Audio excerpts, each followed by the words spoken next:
Hi, I'm Bernasho. I started my project in September and I started with a program that I called Kundalini Yoga for Anxiety.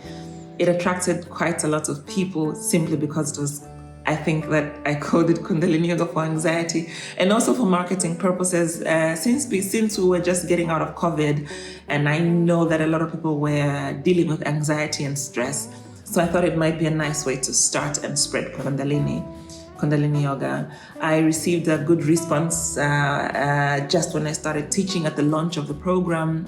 I had quite a lot of people, and some of them, of course, dropped out as the weeks went by. And I have a few students that have stayed on.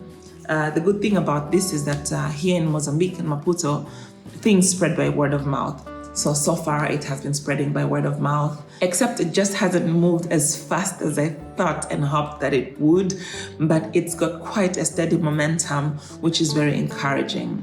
I have a lot of students who had never done yoga before.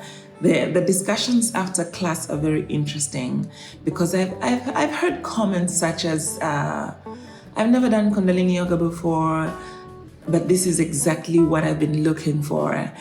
And when I hear these kinds of things, I'm very encouraged, especially as a new teacher. You know, I did my training in 2019, and this was the first time that I was beginning to teach like a real Kundalini yoga class setup. So it's also very interesting for me because I'm getting to learn, I'm getting to practice more, and I'm sort of refining myself as a Kundalini yoga teacher. I travel to Zambia very soon to go and actually teach in person. And also there's been suggestions that have been made to teach Kundalini Yoga at the women's prisons here in Maputo. This is very appealing to me and also very close to my heart because it's women that are incarcerated. So I'm looking forward to launching this. The only challenge is that the women's prison is really far.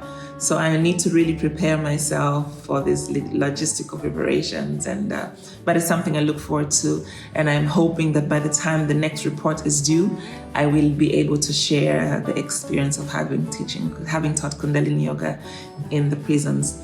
My 3 minutes is almost up. So now, thank you so much.